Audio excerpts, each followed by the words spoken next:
Good morning to everyone. Parang tulog pa yung ilan.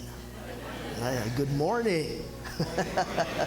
What a joy it is for me to be here and preach the Word of God. What a privilege it is on my part.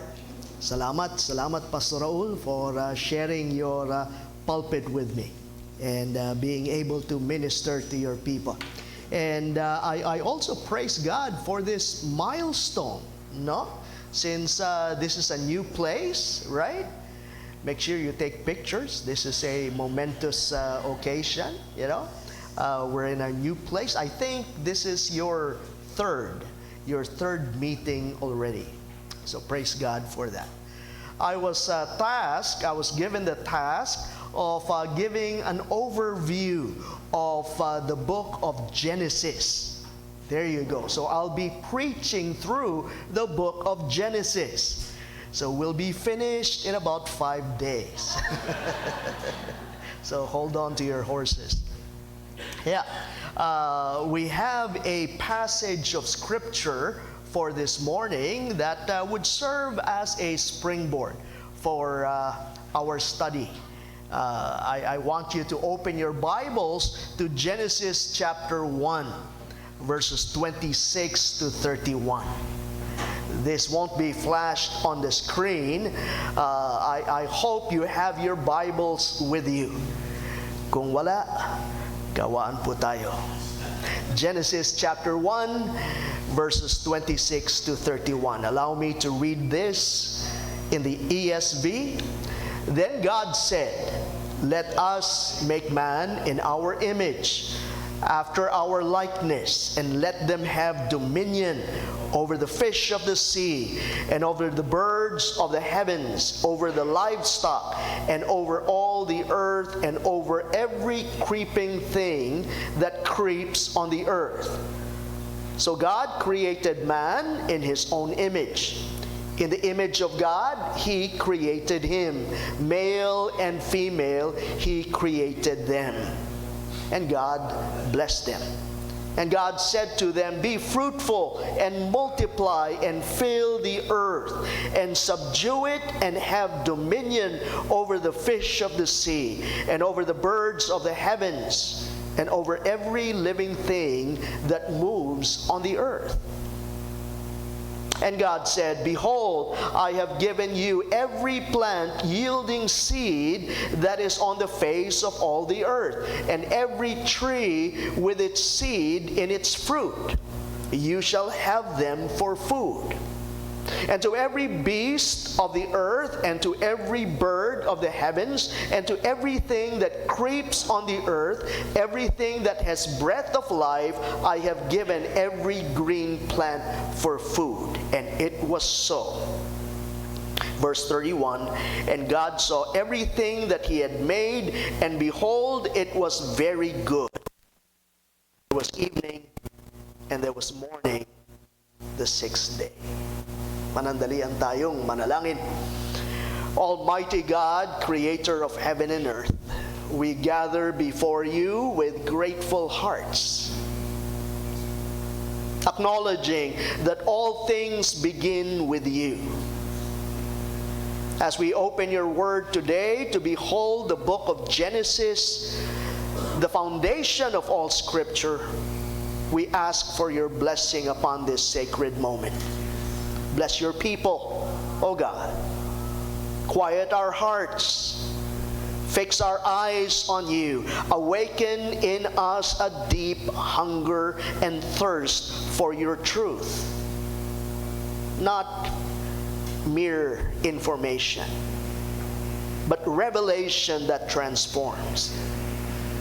Let the power of your word pierce through our doubts, strengthen our faith, and renew our hope.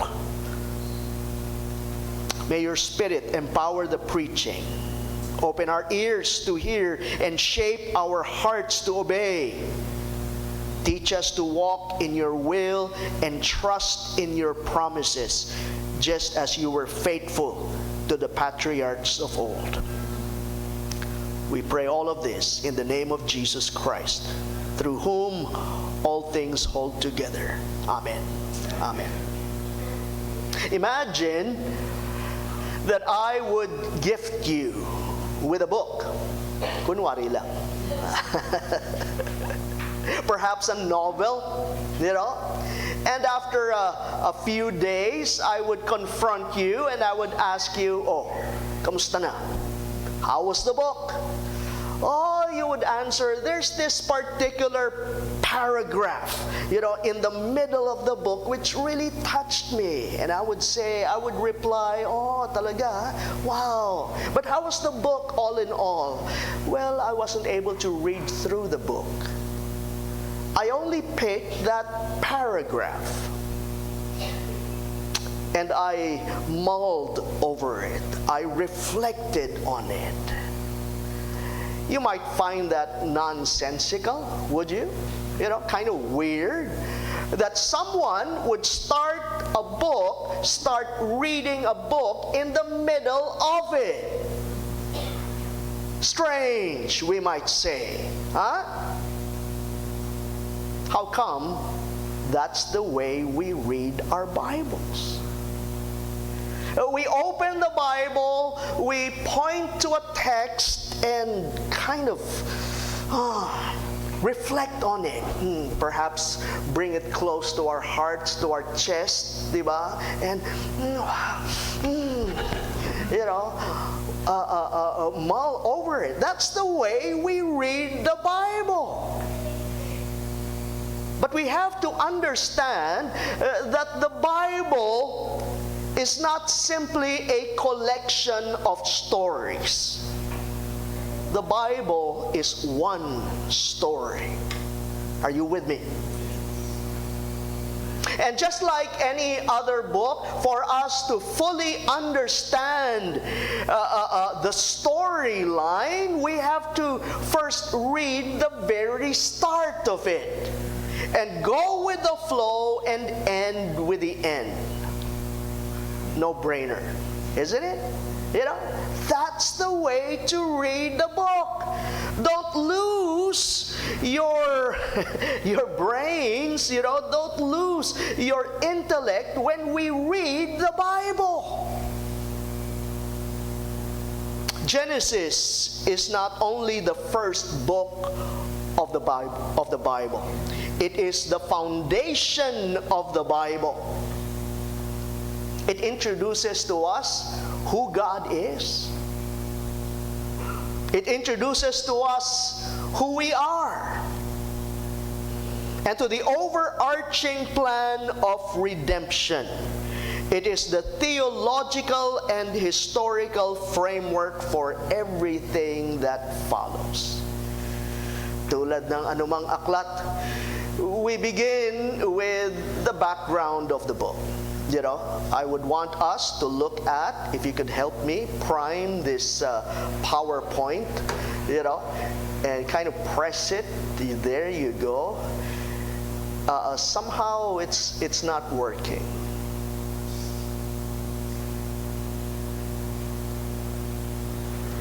There you go.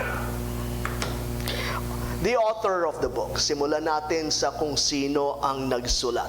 Of course, many of us know that Moses was the one who wrote the book under the inspiration of the Holy Spirit. Many of the events that Moses has written were written before Moses' time.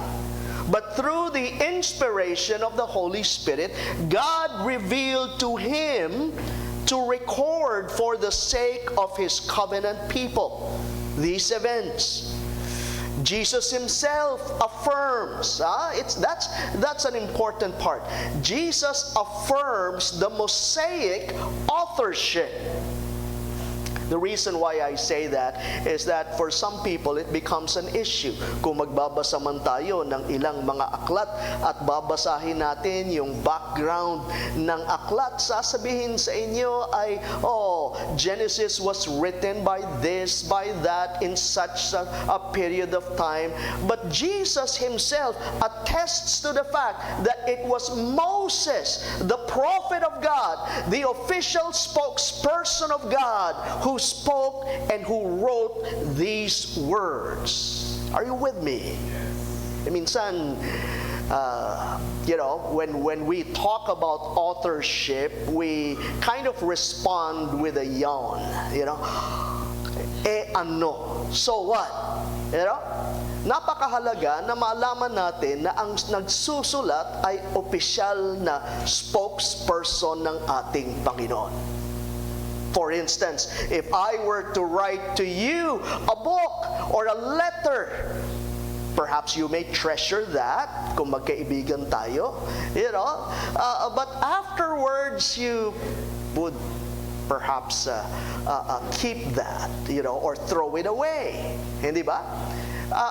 However, it's different when it comes to Scripture. Pag nagbabasa tayo ng salita ng Diyos, minsan nga tumatayo pa tayo bilang paggalang sa salita ng Diyos. Why is that? Because we consider the writings as divinely inspired. At konektado po doon sa inspiration and authority of Scripture is who wrote it. The early believers would ask first, whenever they would receive letters, and they receive all kinds of letters, by the way. Hindi lang 66 articles ang siyang kanilang natatanggap, but bagkus iba't ibang uri ng mga kasulatan. But they would ask themselves, who wrote this? Who wrote this? Nikki Hoya. Okay. Yeah. Big deal. Di ba? Pero, Moses. The spokesperson of God.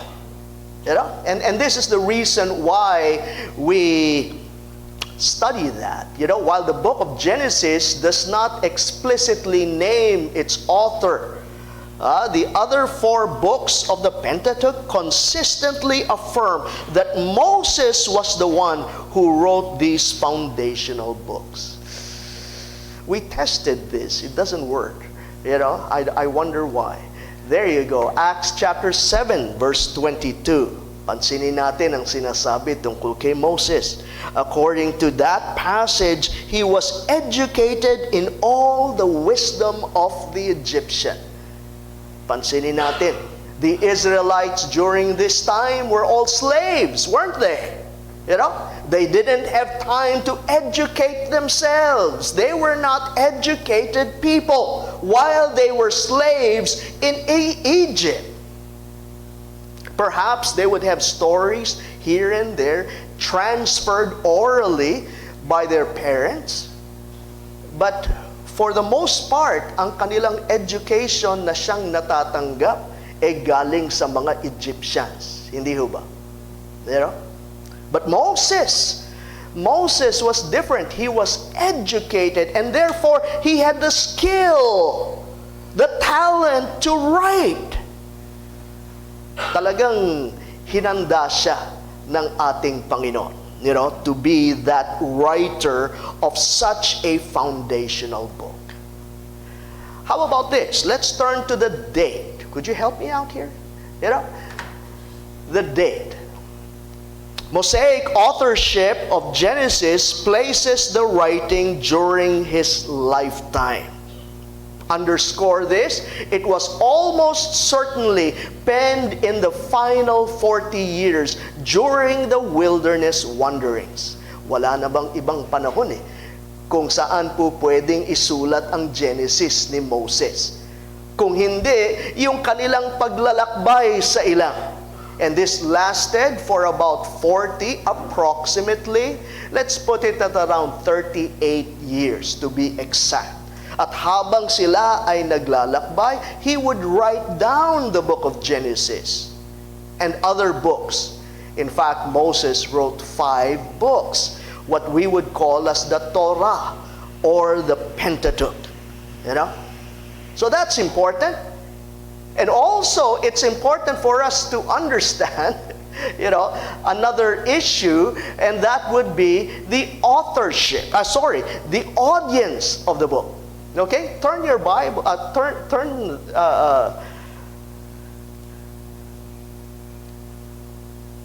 It doesn't really work.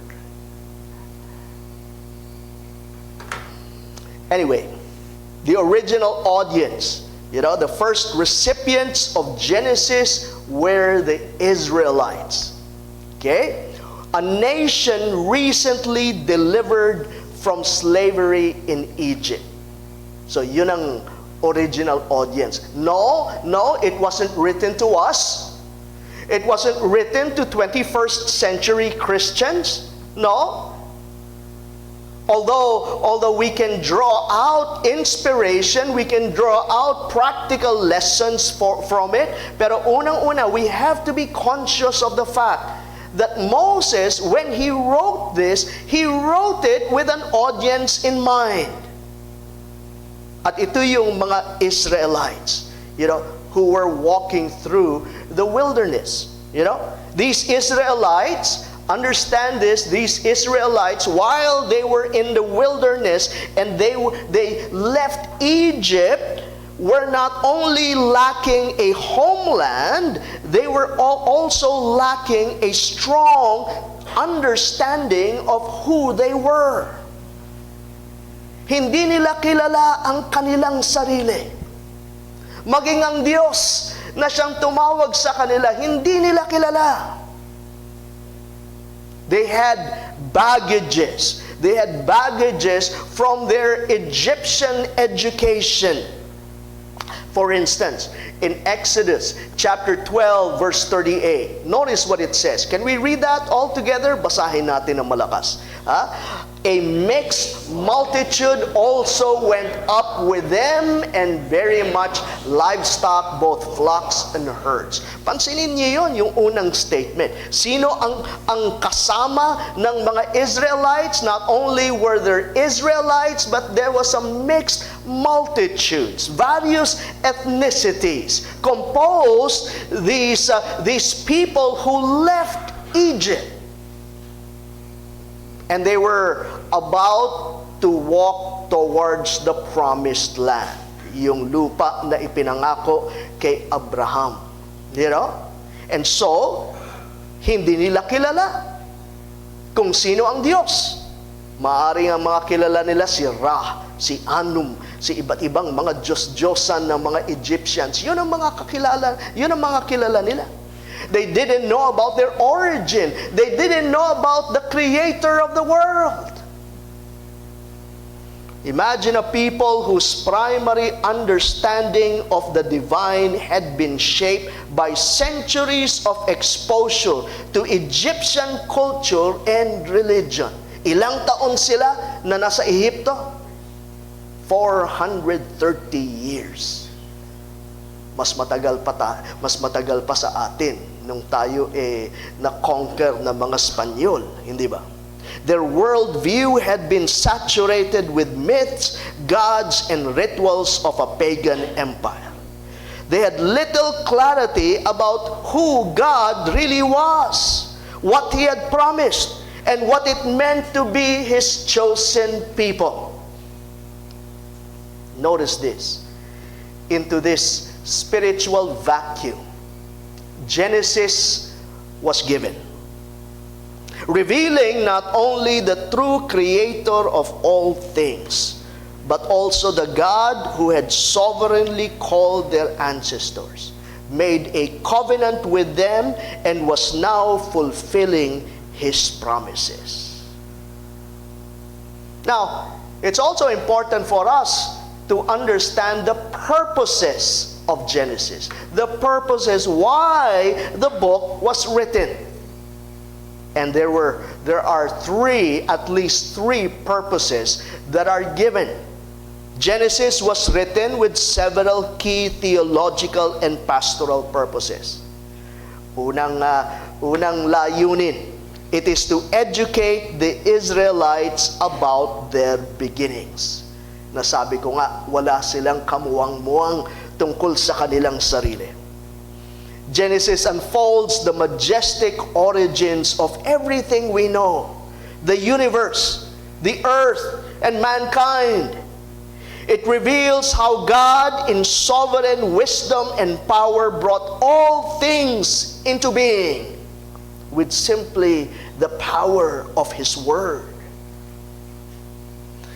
But it also traces the beginnings of key aspects of human life.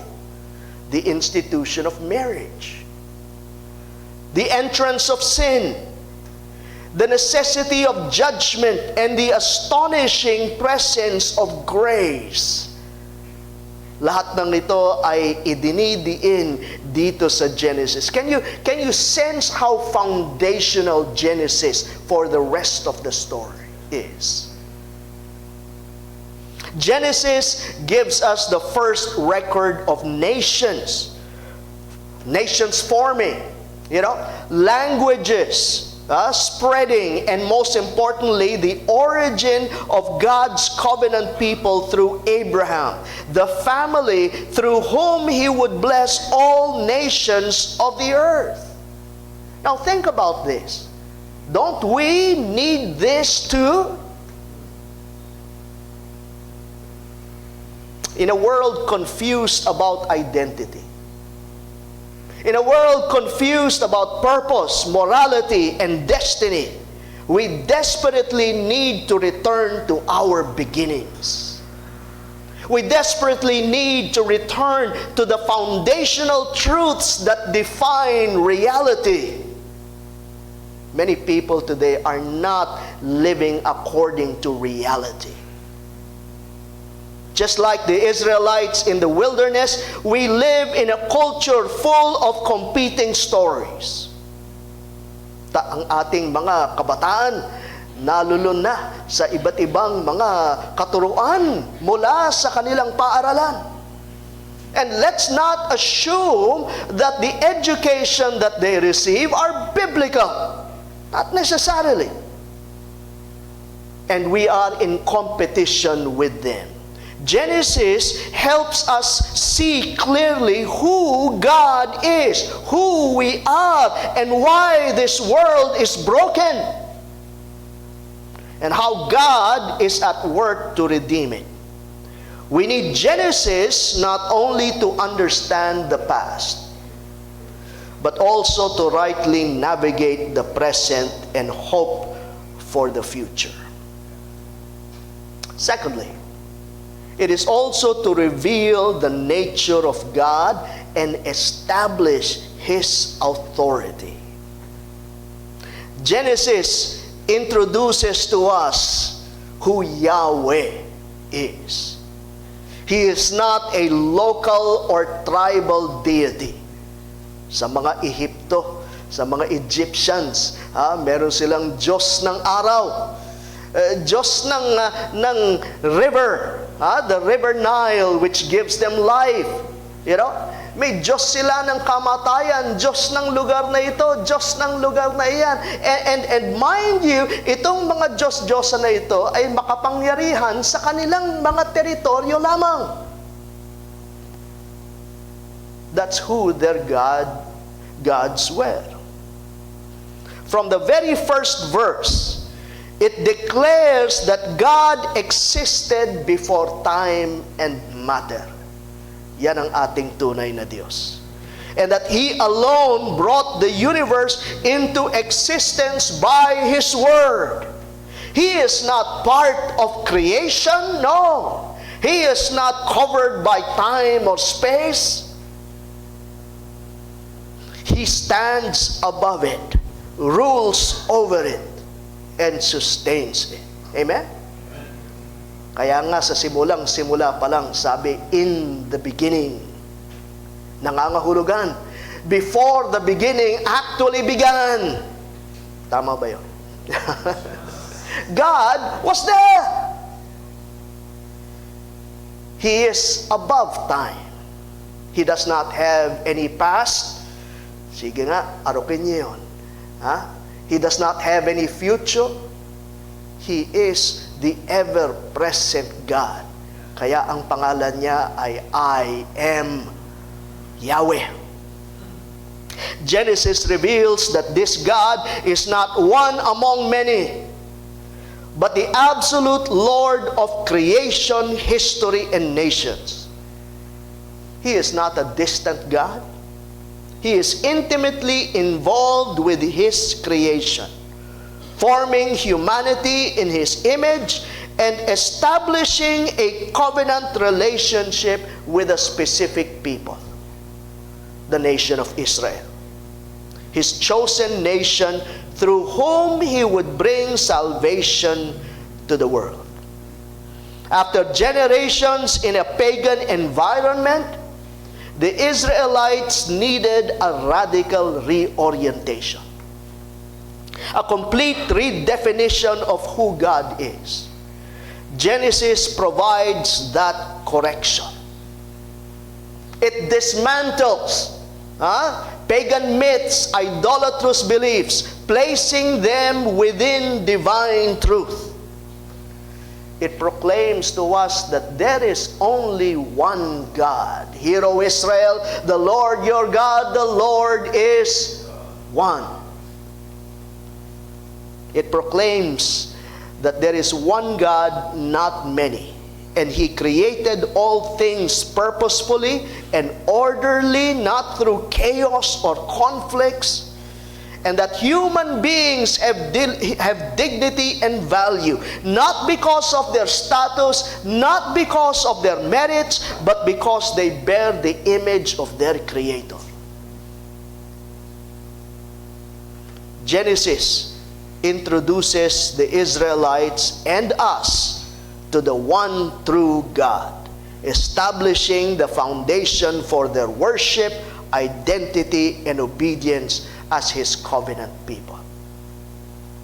So kung meron man dapat idiin sa ating mga anak, idiin sa mga young people po natin sa iglesyang ito, it is this foundational book of Genesis.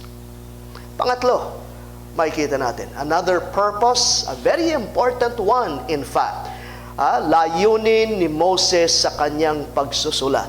It is to introduce the way of grace and faith. From the very beginning, Genesis sets the tone for how humanity is to relate to God. Not on the basis of human effort, not on the basis of religious ritual, but on the foundation of grace and faith. This is a crucial theme that unfolds throughout the book. Pansinin natin, unang-una pa lang, kay Adam and Eve, nung sila'y nagkasala, sinong tumawag sa kanila? It is God.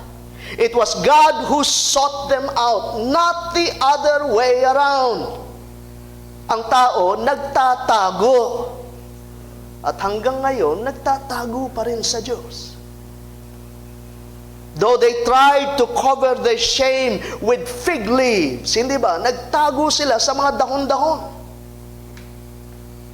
But it was God who graciously clothed them with garments of skin. Minsan hindi natin napapansin yun. The garments of sin. Ano yun? Minagic ng ating Panginoon. Ching! Ginawa niya. At pinasuot niya sa tao. Hindi. May pinatay siya. Are you following? May pinatay siyang mga hayop at yung kanilang mga balat pinantakip dito kay Adan at kay Eva, emphasizing the fact that redemption needs atonement. Redemption needs blood, for without the shedding of blood, there is no remission for sins. Notice also, it was not Cain's offering of human labor that God accepted. Right? Aba, mas maganda yata yung offering ni Cain kasi ito'y produkto ng kanyang sariling sikap. He was a farmer. And he came to God so proud of his produce. And he offered to God his offering. But that was not accepted, was it? Abel's offering, as according to the book of Hebrews, was given in faith. Nangangahulugan, sumunod siya sa patakaran ng ating Panginoon. And we assume that there was some teaching, some kind of a principle that God had given Abel and Cain as to what kind of offering it would be. It was an animal offering, a blood sacrifice. Once again, we see the concept of grace. Noah, too, found favor or grace in the eyes of the Lord in Genesis chapter 6, verse 8. Not because he was sinless. Pagtapos nga ng flood, anong ginawa ni Noah? Abay, naglasing. But because he believed and obeyed God in a corrupt generation. And here's the climax. Abraham, right? Abraham. When God called Abraham, he did so not because of Abraham's righteousness, but because of his own sovereign promise. Listen to this. Genesis chapter 15, verse 6. Abraham believed God. Come on, read it. Abraham believed the Lord, and he counted it to him as what? Righteousness. At ito, ginamit ng Apostol Pablo upang makonvince niya ang mga Hudyo that you got it all wrong. Ang kaligtasan ay hindi sa pamamagitan ng inyong sariling katwiran, hindi inyong sariling sikap. Ito ay biyaya na nagmumula sa ating Panginoon. And this comes from Him. This is a righteousness na siyang inattain ng ating Panginoong Jesus. And it is freely given to us. Are you with me? A verse echoed throughout the New Testament as a defining statement of salvation by faith. Genesis consistently contrasts God's gracious initiative versus a system of work-based religion. Kung tutusin, yan ang difference, no? Yan ang uniqueness ng Kristyanismo. Genesis tells us that. What's the uniqueness of Christianity? All other religions say, seek God. All other religions say, work towards God. Only Christianity says man cannot. And this is the way, and this is the reason why God came to seek and to save that which was lost. And that is through Jesus Christ. From the very beginning, Satan has tempted mankind to believe that we must earn our way to God, that we must perform, achieve, to appease, order, to gain divine approval. This is the heart of false religion. A man-centered system of works that ultimately leads to pride or despair. Anong sabi ng Apostol Pablo? You cannot boast about anything. Right? Because everything is attained by grace through faith. Genesis presents a God who comes down, who speaks, who reveals Himself, who enters into covenant with a sinful people. Not because they are worthy, but because He is merciful. It reminds us that no matter how broken or unworthy we feel, our relationship with God never depends on our performance. Amen? It depends on His grace and our faith in His promises. That truth, first revealed in Genesis, sets the foundation for the entire story of redemption that unfolds in Scripture. Kaya napakahalaga ng Genesis. Now, sa Genesis, meron tinatawag na 5 movements. You know? I'd like to call it pillars. 5 pillars from Genesis. These are milestones that will serve as a roadmap for this sermon series, the entire sermon series. And for the pulpit team, it's important for us to be conscious of these 5 pillars. The first of this is creation. Dito tayo magsimula. Genesis begins with a breathtaking declaration in chapter 1, verse 1. In the beginning, God created the heavens and the earth. With this simple yet majestic statement, Scripture proclaims the supremacy of Yahweh as the one true eternal Creator. Sabi nga natin, He is not one God among many. He is the sovereign author of all existence, who brings light out of darkness, order out of chaos, and life out of the void. The creation narrative in Genesis chapter 1 climaxes not with the sun or stars, not with the oceans or animals, but guess what? With humanity. Man is created as the crown of God's creation, the final and most exalted part of God's creative work. Mankind was the climax, set apart from all other creatures for a unique and sacred purpose. Pansinin natin ang sinasabi sa Genesis chapter 1, verse 26, all the way to verse 27. Sabay-sabay natin basahin.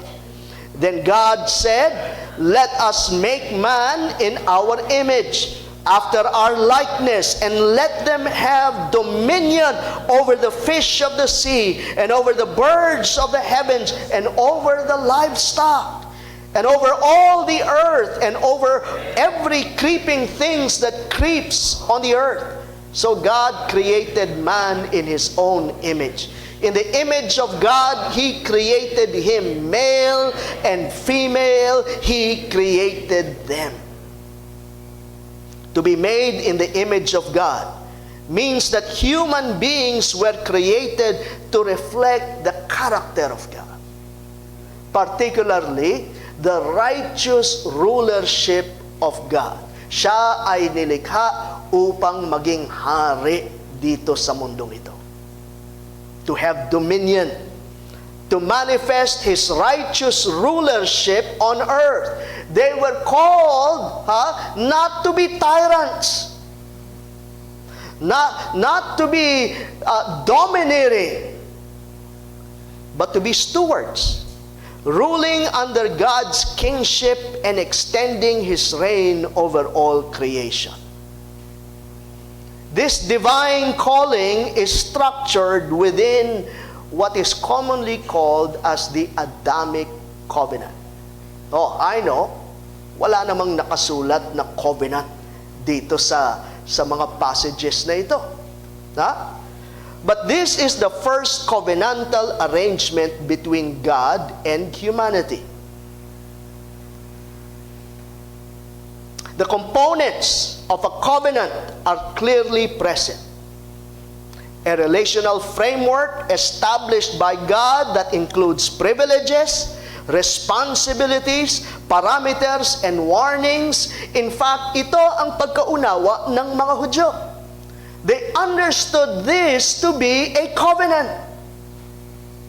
For instance, we see in Hosea chapter 6, verse 7, it reveals to us that this relationship is a covenant. Like Adam, it says there, they transgressed the covenant. There you go. They transgressed the covenant. There they dealt faithlessly with me. Anong uring tipan ito? Again, the nature of the covenant is so important.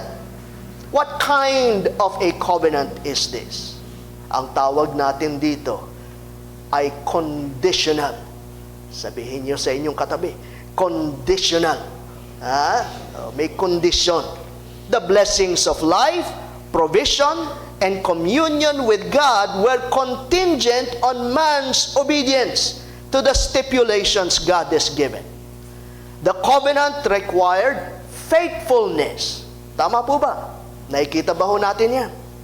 If humanity obeyed, they would continue in blessing. But if they disobeyed, the consequence was death. Key elements, there were privileges given. Amen? Isn't God a benevolent God?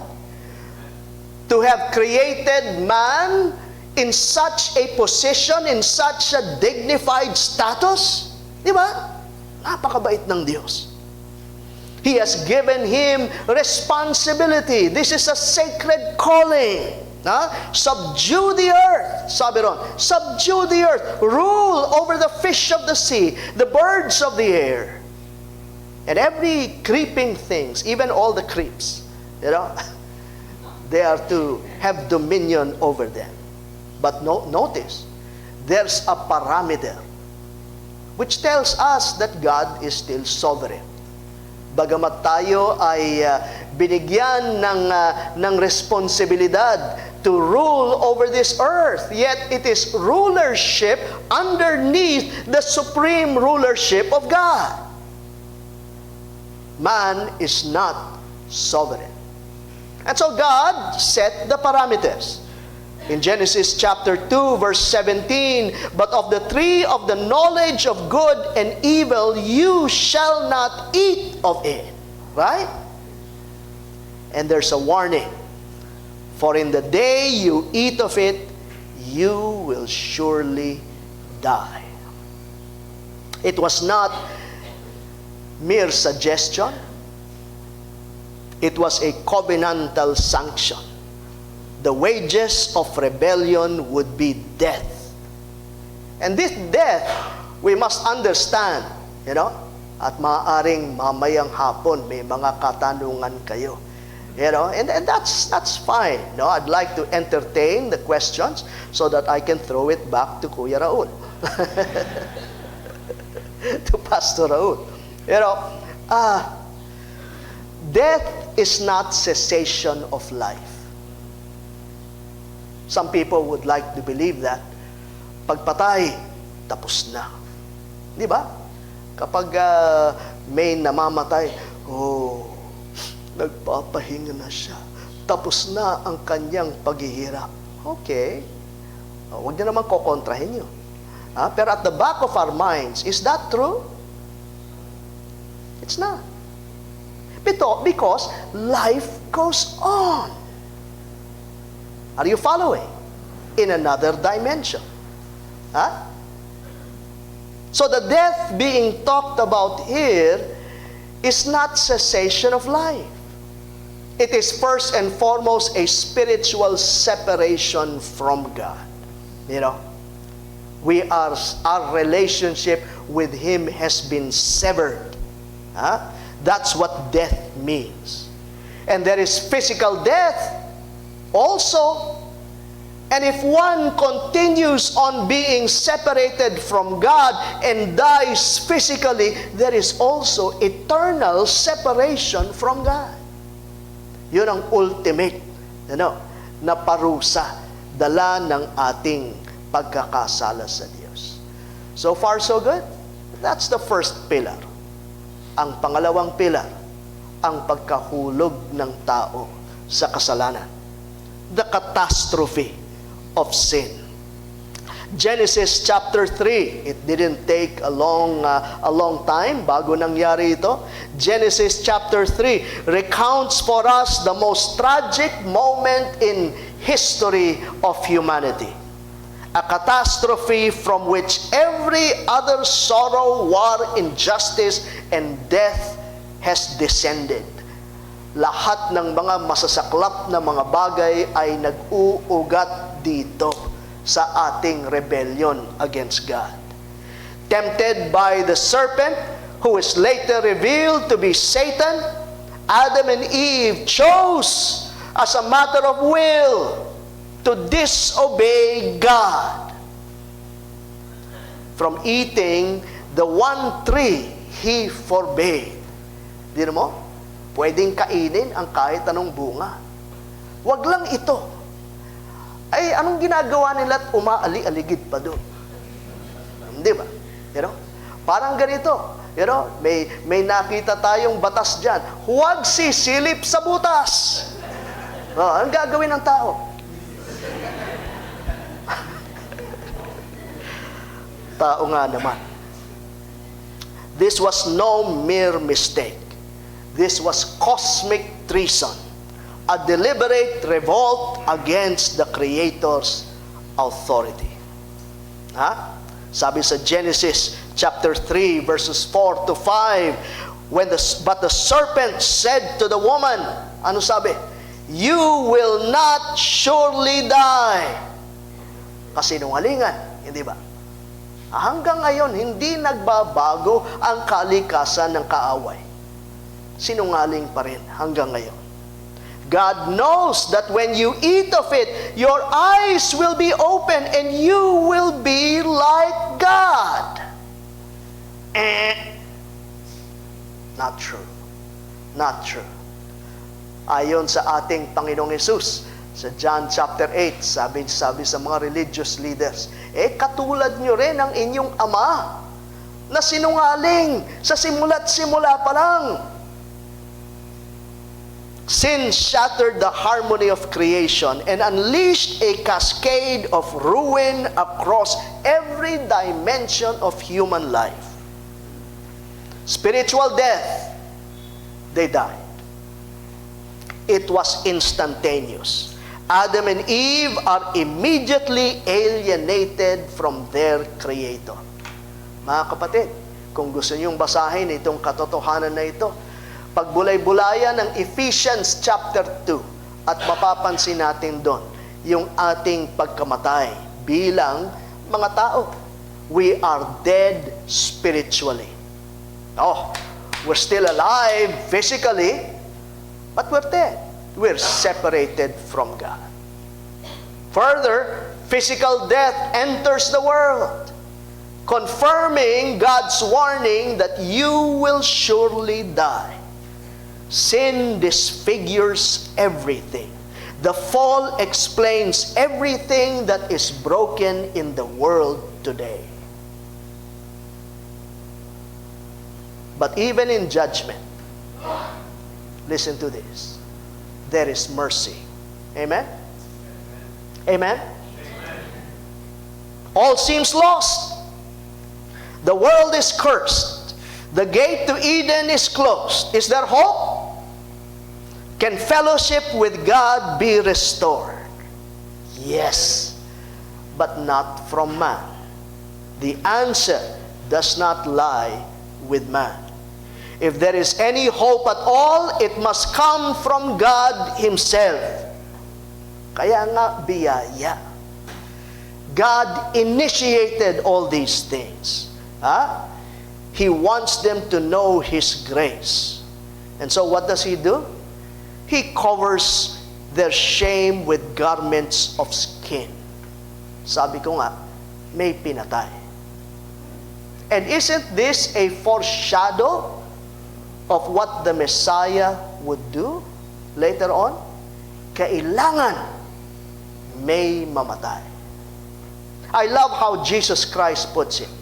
When He was talking with His disciples and He was about to go to Jerusalem, sabi ron, the Son of Man must suffer and die. He must. His death was no accident. He was not a victim of circumstance. No. It was the very plan of God. It's His doing, not ours. And so we see the third pillar. The third pillar, which is a revision of the covenant. Pansinin natin, ang pinag-uusapan dito ay yung Adamic covenant na conditional. Tama po ba? But then He made an insertion. He made a revision. God's response to sin was not abandonment. His response was making a promise. In the midst of pronouncing judgment on the serpent, God speaks a word of hope that echoes through the rest of Scripture. Itong babasahin nating passage, kailangan memoryado nating lahat. Parang John 3:16. Pag sinabi kong John 3:16, alam natin lahat, di ba? Ha? Anong sabi ron? For all have sinned. Hindi.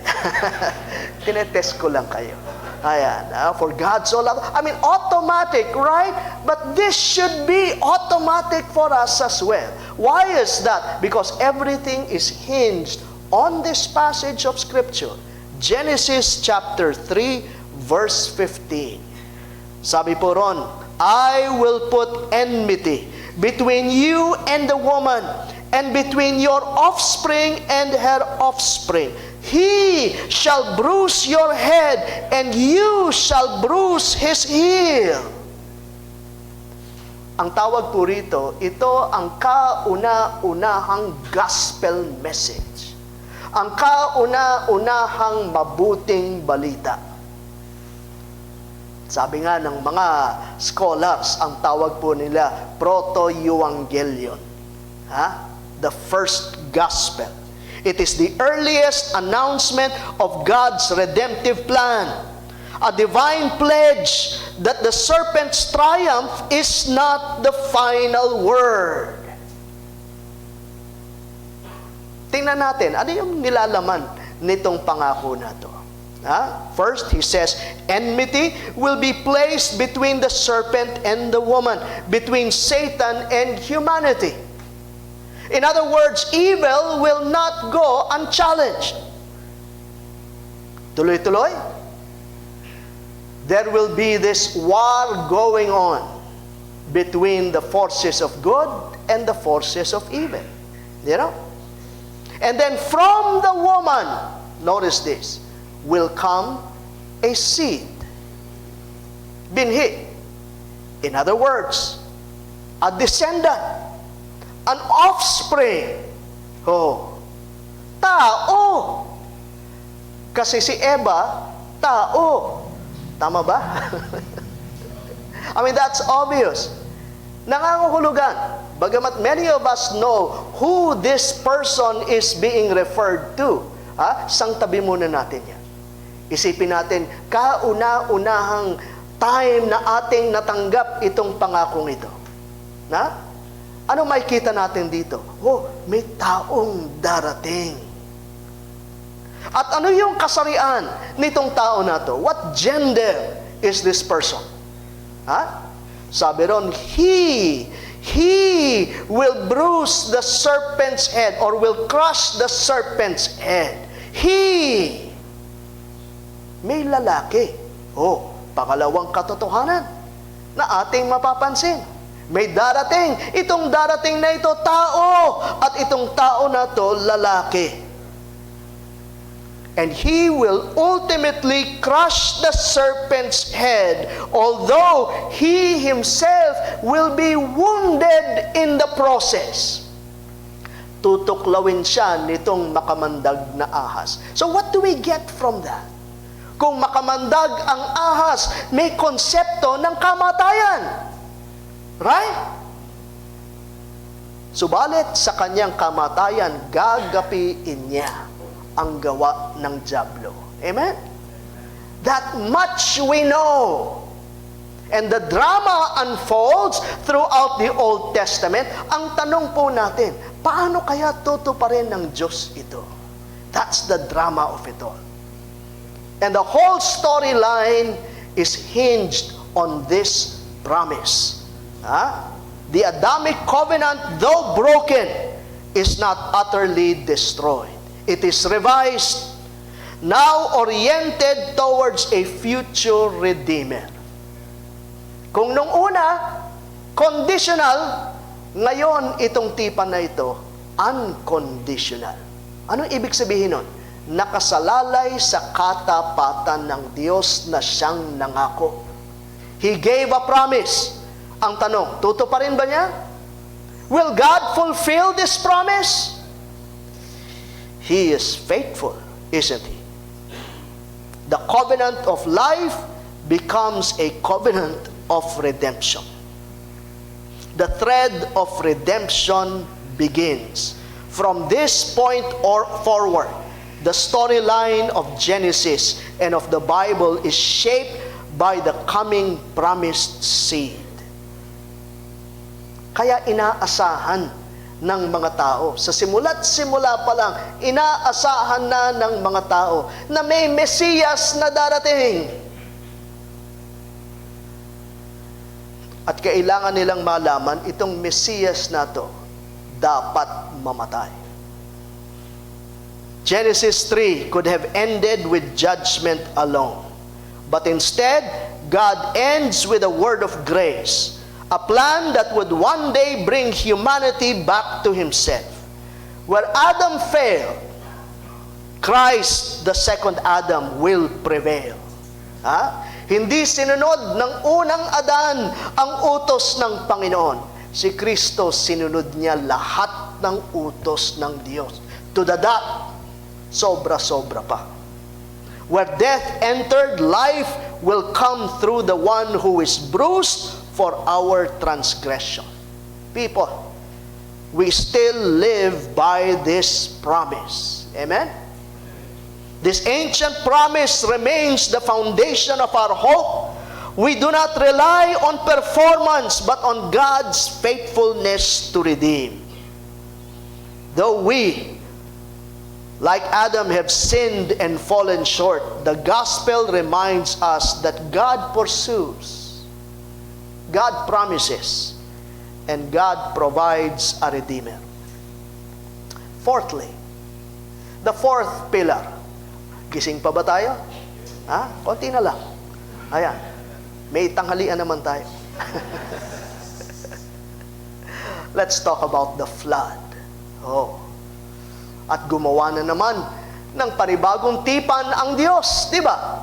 You know?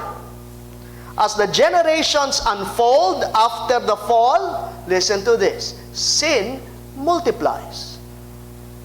Hindi lang naapektuhan ang tao, naapektuhan ang mga pamilya. Tama po ba? Pero, hindi lang yon, but society, as families have been affected, society as a whole was affected by sin. And Genesis chapter 6 verse 5, dito natin makikita ang kondisyon ng tao sa simula't simula pa nang siya magkasala sa Diyos. Turn your Bibles to Genesis chapter 6 verse 5. Please show that. What does it say there? The Lord saw the wickedness of man was great in the earth, and that every intention of the thought of his heart was only evil continually. Gets ba natin yun? Minsan hindi lang natin dapat maidiin yung lahat ay nagkasala. Pero ano yung lalim ng abot ng kasalanan sa buhay ng isang tao? Maging yung kanyang anong tawag doon? Ikabuturan. Is that right? Every aspect of man is affected by sin. Not only his external actions, but even his internal thoughts and motives and intentions of the heart. Puso ang problema. Tayo, puso na lang ng puso di ba? Puso. Marumi nga ang puso The wickedness of man was great in the earth, and that every intention of the thoughts of his heart was only evil continually. God's grief over humanity, human depravity, leads to divine judgment. We won't go through this in detail, but suffice to say, God is just in sending the flood. Pinapakita lang sa atin ng Panginoon how righteous, how holy God is. Pinadala niya ang delubyo. However, once again, judgment is not the end of the story. Amidst the darkness, one man found favor in the eyes of God. He was described as righteous and blameless in his generation, a man who walked with God. God chooses to preserve humanity, not through human merit, but through divine grace. He instructs Noah to build an ark. By faith, he did so. Bakit by faith? Kasi wala pang ulan during that time. Ha? Sabi ng Panginoon, magkakaroon ng ulan. Ha? Lord, ano yan? Magkakaroon ng baha. Ulan, hindi ko nga alam. Pero, baha pa. Diba? So, he did it by faith. Right? And that showed his righteousness. And the ark becomes a symbol of God's mercy in the midst of judgment. And this becomes a type of Jesus Christ, through whom sinners are saved from the coming wrath. After the flood, ito pinakamahalaga. As Noah offers burnt offerings to the Lord, God initiates a new covenant, not only with Noah, but with all of creation. Again, this covenant is unilateral. It is unconditional. It is a divine commitment, not dependent on human obedience. Walang kinalaman ng tao. Ito ay pangako na binigay ng ating Panginoon. What are some key provisions of this Noahic covenant? No more global destruction by flood. Biro mo kung palaging nagagalit ang Panginoon, nagpapadala ng delubyo, wala nang matitira sa tao. At hindi na matutupad ang kanyang pangako. And so for the sake of His faithfulness, sabi niya sa Genesis chapter 9, Genesis chapter 9 verse 11, never again shall all flesh be cut off by the waters of the flood. Never again shall there be a flood to destroy the earth. Don't misunderstand God. Hindi ibig sabihin wala ng judgment o final judgment na darating. Pero ang sinasabi niya, I will restrain myself. Sa Tagalog, magtitimpi ako. Tama ho ba yung pagtatagalog ko? Pero, I will extend my patience. Think about this. Tayo ay nabubuhay because God has extended His patience with us. Hindi sa hindi niya kayang ibagsak ang kanyang galit. But He withholds His ultimate wrath because He wants people to be saved. Meron ding tinatawag na preservation of seasonal stability and life. In Genesis chapter 8 verse 22, sabi po doon, while the earth remains, seed time and harvest, cold and heat, summer, winter, day and night shall not cease. Nangangahulugan, let me paraphrase that, tuloy-tuloy ang buhay. Amen? After the flood, tuloy-tuloy. Pagtitimpi ang Panginoon, God would restrain Himself and there will be stability of life. Continuous ang seasons of life. Meron pa siyang inilagay. Human authority, human government. God institutes basic moral order through the sacredness of life and the establishment of human accountability, which we read in chapter 9, verse 6. Take note of that. Chapter 9, verse 6. Anong sabi po ron? Whoever sheds the blood of man, what? By man shall his blood be shed, for God made man in His own image. Ang implication pala ng being made in the image of God is that we respect life. We value life. At may senyales itong covenant na ito. Sana sa tuwing makakakita kayo nitong rainbow na ito, hindi nyo naiisip ang alternative lifestyle. Ang naiisip nyo ay yung pagtitimpi ng Panginoon. Amen? Anong sabi niya? I have set my bow in the cloud, and it shall be a sign of the covenant between me and the earth. The rainbow becomes the visible reminder of God's mercy and promise. It testifies to His faithfulness even when humanity fails. Friends, even today, we live under the blessings of the Noahic covenant. The sun still rises, right?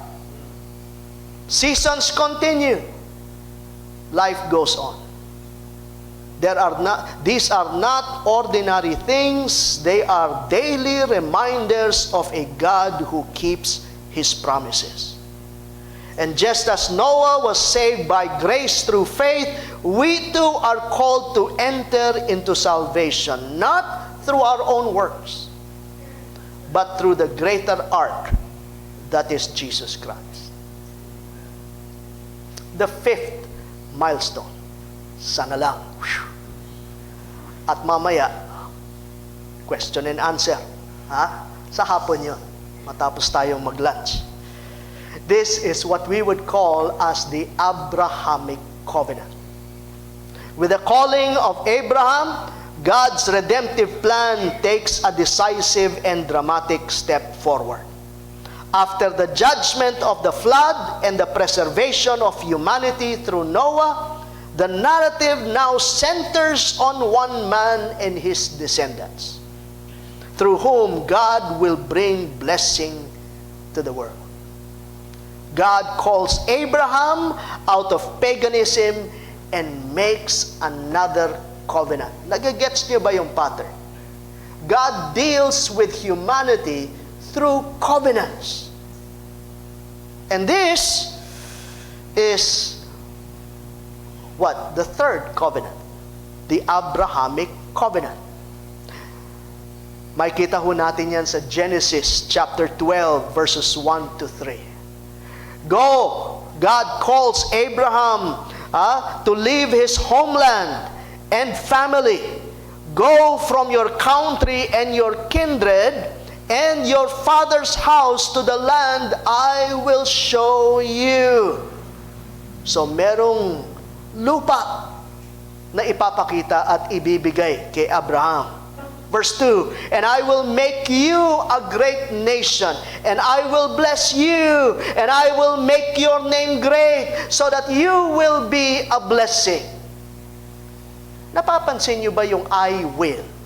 I will, I will, I will. What kind of a covenant is this? It's an unconditional covenant. Muli, nakasalalay sa katapatan ng Diyos, hindi nakasalalay sa tao. I will. And verse 3, can we read that all together? Verse 3, I will bless those who bless you, and him who dishonors you, I will curse. And in you all the families of the earth shall be blessed. This call marks a radical break from paganism and idolatry. Abraham is called. He is summoned into a personal relationship with the one true God, Yahweh, leaving behind the gods and the religious systems of his ancestors. This is what we would call as the first national covenant, the first of its kind in the Bible, because it centers on the formation of a people. Ano yung pangako? Unang-una, magkakaroon ka ng descendants. There will be people. Quite strange because Abraham did not have a capacity to have descendants. Bukod sa matanda na siya, yung kanyang asawa, baog. Impossible, right? But God is the God of the impossible. Amen? At yun ang kanyang nais maiparating sa atin. You know? Ang katuparan na ito hindi dulot ng machoism ni Abraham. Ay, kaya pinili si Abraham. Tinan mo, he was so fertile, he was so macho and all that. No, nothing to do with that. It's all dependent upon God. God promises Abraham and his descendants the land of Canaan as their inheritance, right? Again, kind of weird because Abraham was a nomad. Paikot-ikot lang siya. No permanent address, NPA. But that's the promise. That's the promise. At pangatlo, this nation will be a blessing to the world. The covenant includes a cosmic purpose. This promise anticipates the coming of the Messiah through Abraham's line, through whom salvation and blessing would flow through all the nations. Amen? Sana nakikita niyo yun. You know? Mula sa seed, kay Eva, sabi niya, tao darating, lalaki darating, that we know. Pagdating kay Abraham, lahi ni Abraham. And so when we turn to the very first verse, the very first chapter of the New Testament, Matthew chapter 1 verse 1, anong makikita natin? Ito yung bahagi na excited tayo eh. Di ba? The genealogy. Tinutulugan natin. Sabi ron, the genealogy of Jesus Christ, what? Son of King David, son of Abraham. This promise anticipates the coming of the Messiah through Abraham's line. The Abrahamic covenant is not based on Abraham's merits or works. It is a gracious initiative by God grounded in faith. Abraham's response is trust. He believed in God and it was counted to him as righteousness. At tayo rin, kapag nananampalataya sa ating Panginoong Hesus, the result is that of righteousness in Jesus Christ. The ultimate fulfillment of this covenant is found in Jesus Christ. Read with me Galatians chapter 3 verse 16. Christ is the true seed of Abraham, through whom blessings flow to all nations. Amen? In Christ, the promises of a people, a place, and blessing are expanded to include all who believe, whether Jew or Gentile. The gospel is the fulfillment of God's covenantal faithfulness, a continuation of the promise first given to Abraham. What is Genesis? Genesis is not just a story of the past. It is the beginning of your story as well. It answers life's deepest questions. Who is God? Well, He is Creator, He is Judge, He is Redeemer. Worship the God who made you and owns you. It also answers the question, who am I? We are a creature made in God's image. Fallen, yes, yet pursued by grace. It answers the question, what went wrong? Sin entered, but so did the promise. Is there hope? Is there hope? The story of redemption begins here and leads us to Jesus Christ. Our response, people, trust in Christ. He is the promised seed, the ark of salvation, the fulfillment of God's covenant with Abraham. Amen? That, in a nutshell, is the book of Genesis. Shall we pray?